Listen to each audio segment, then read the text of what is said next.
Hola, hoy es 26 de agosto 2021. El tema de hoy no es de índole académico estrictamente por temas de referido a la jurisprudencia ni esas cosas por el estilo. Voy a solamente darles unas recomendaciones aquí y hagamos un paralelo de los sistemas procesales del escritural ahora al de oratoria, como pues en ese tránsito de legislación al ahora sistema penal acusatorio adversarial, que es la ley 906 del 2004.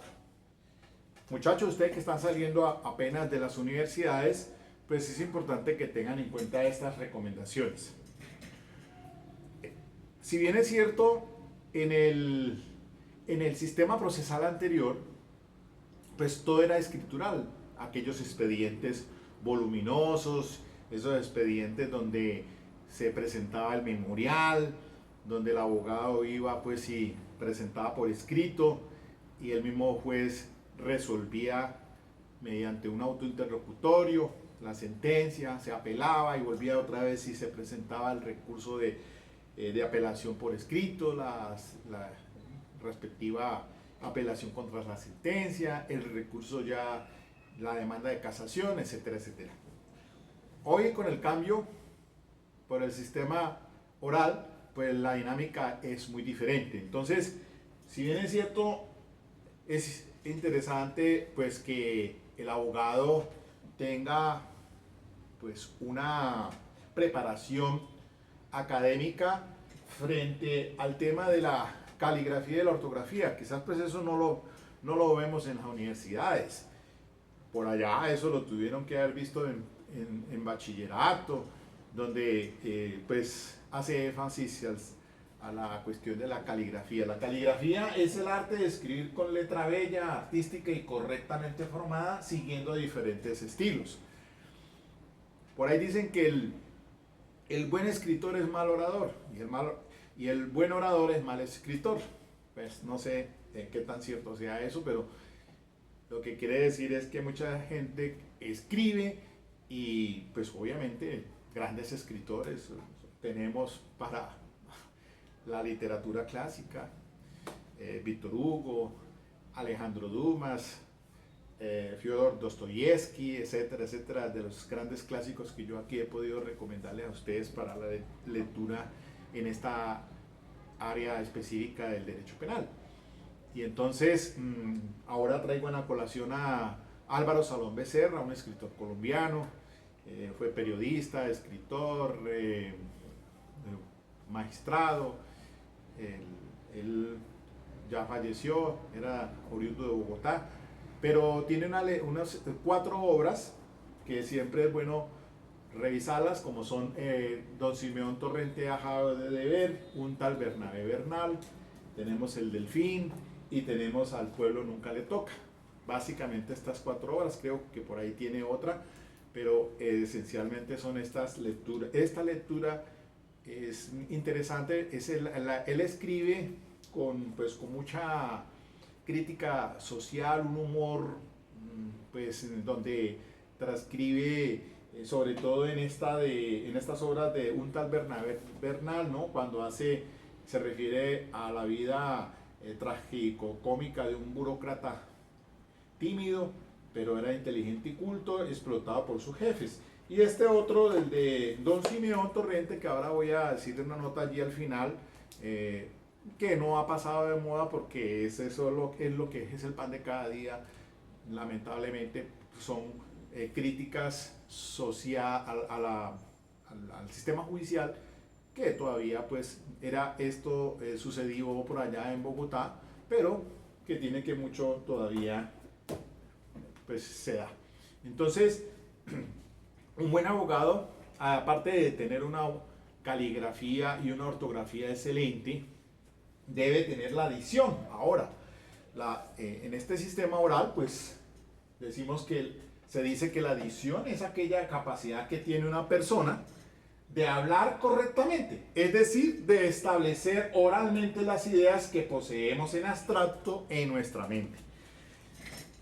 Cuando vamos entonces a las audiencias, las pristinas diligencias de audiencia de legalización de captura, imputación, medida de aseguramiento, la audiencia de acusación, la audiencia preparatoria, y ya todo el desarrollo del juicio oral, pues allí es donde se debe tener pues esa capacidad de la dicción para poder entonces intervenir en esas respectivas audiencias.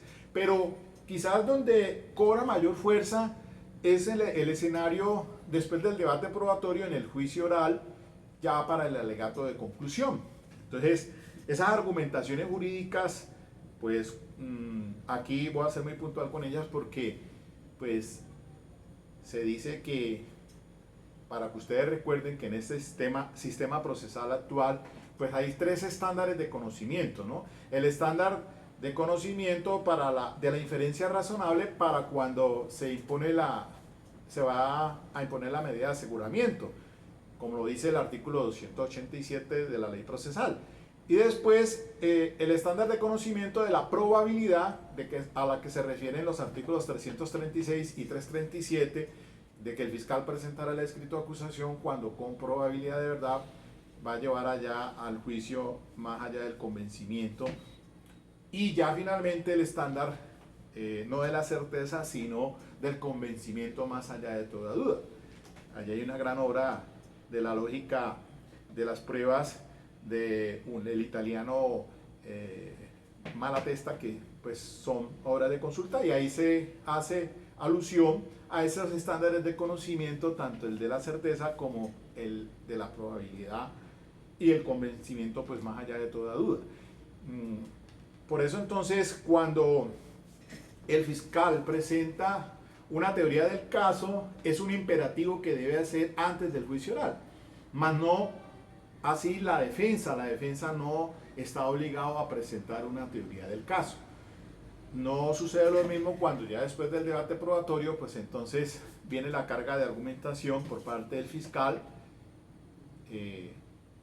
la solicitud que hace al juez de todo el debate probatorio y con relación pues, a los hechos jurídicamente relevantes y los medios de prueba, los medios de conocimiento de los que dispone y presentó bajo los principios de inmediación, de contradicción y uno muy especial que es el de confrontación, que pues, la jurisprudencia de la Corte Suprema de Justicia por ahí tiene una decisión del 2016 me parece, de la autora Patricia Salazar Cuellar, que pues invito a que se lea la misma. En el blogger del doctor Germán Pavón también hay un tema sobre ese punto de la confrontación, que después hago énfasis sobre ese principio rector. Pero entonces, les decía que el alegato final, allí la argumentación, pues está ceñida a unos presupuestos de la retórica, digámoslo así. Porque es que aquí ya entonces hay que retomar a los filósofos griegos, como son Sócrates, fueron Platón y Aristóteles, el método de la dialéctica, y pues que si la forma lingüística de la retórica es muy importante que se tenga presente cuando se trata pues de hacer el convencimiento frente a su hipótesis o respecto, si la ha presentado la defensa, pero si no la ha presentado, pues entonces respecto a los elementos de prueba que transitaron por el juicio llevados por el fiscal. Y entonces pues se busca ser muy explícito por parte de la defensa y hacer alusión a unos temas que son puntuales en la argumentación jurídica, como es la proposición, que es una enunciación breve y clara del tema que se va a tratar, ¿no? Eso lo hace el fiscal también seguramente cuando presenta su teoría del caso. Segundo, la división, que es la enumeración de las partes que va a tratar el discurso. En tercer lugar está la narración, que es el desarrollo o exposición. Es la parte más extensa del discurso y cuenta con los hechos necesarios para demostrar la conclusión que se persigue. Finalmente, la argumentación, que es la parte donde se aducen las pruebas que confirman la propia posición revelada en la tesis, ¿no? En la hipótesis de la exposición, y se refutan las de la tesis que sostiene la parte contraria. Entonces, por eso en esa dialéctica pues decimos que hay la tesis, la antítesis y la conclusión. Entonces, en esa, siguiendo pues el método dialéctico, tanto de Aristóteles como de Platón, Sócrates, todos ellos lo que tratan, como puedo encontrar por aquí, que se dice que la lógica retórica o dialéctica no tiene que ver es con la lógica científica, pues su cometido no es hallar la verdad, sino convencer. Se funda más en lo verosímil que en lo verdadero. De ahí su vinculación con la demagogia. Quizás entonces que eso tiene una importancia porque diríamos nosotros que cuando llegan a juicio oral los elementos materiales de prueba por parte del fiscal, con ese estándar de conocimiento de una probabilidad, es que va a llevar el convencimiento. Quizás para él en ese momento estima que se va a generar después el convencimiento más allá de toda duda.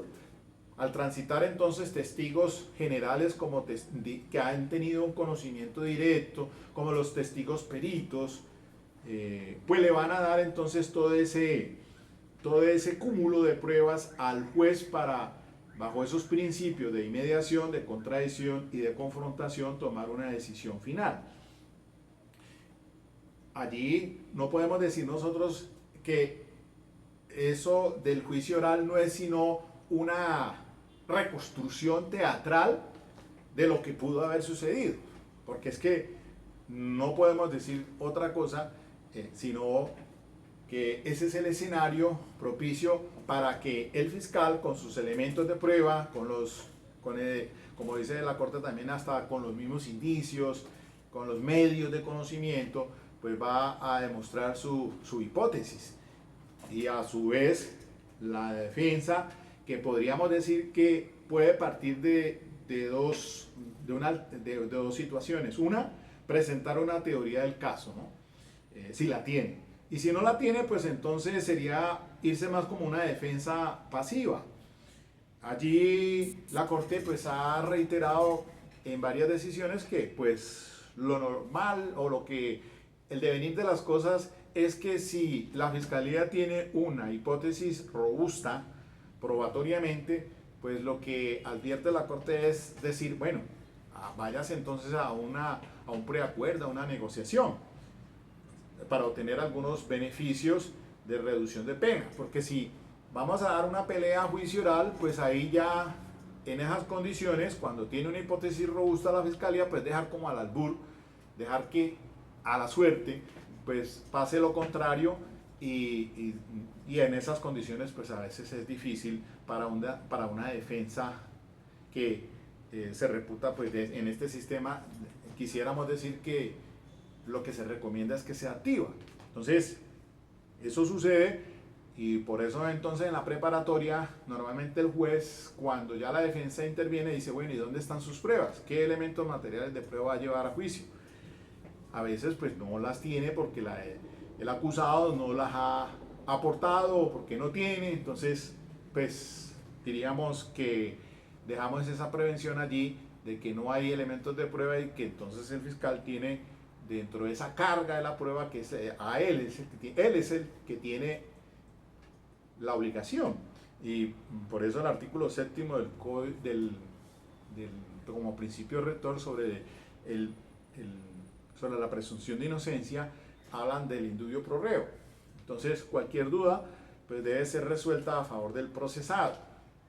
Pero en este sistema no deja de ser lo mismo que en el juicio oral entonces pueda ocurrir que la Fiscalía no alcance al estándar de conocimiento probatorio y por ende entonces termine en una absolución. Creo que en esos términos entonces yo estaría diciéndoles a ustedes pues que hay que tener mucho cuidado a la hora de si se va a ir a juicio oral y en qué circunstancias. Entonces, esencial es la dicción. No, mire, ahora en este sistema procesal, pues contamos con unos tiempos, diríamos así. Las audiencias tienen una regulación por aquello de que no se trata de el que hable más bonito, mejor o con florecitas ni nada de esas cosas, no. Hay que ser específico, puntuales, una carga de argumentación bajo ese método dialéctico y dar pues entonces las pautas para que el juez tome una decisión acorde, ¿no?, a su perspectiva como defensor. O por ende, miren ustedes que la misma Corte Suprema de Justicia ha dicho que puede hacer que exista una hipótesis del fiscal, puede hacer que exista la hipótesis de la defensa, pero él puede que encuentre en desarrollo del debate probatorio una tercera hipótesis y que esa es la que para él estime conveniente. Recuerden que en decisión de la Corte misma ha indicado pues que no es un imperativo del juez cuando el fiscal pide condena y que deba entonces condenar necesariamente, sino que desde el debate de pruebas pues consideran entonces el juez que o bien no está acorde con la hipótesis de la fiscalía y para él entonces es otra las resultas en ese caso que se le ha puesto en consideración bajo esos principios rectores que rigen este sistema penal acusatorio. Entonces, es importante que lo tenga muy presente. No voy a decir más sobre el tema. Para reírnos un poquito, pues, pongámosle a esto un poco de humor. Humor.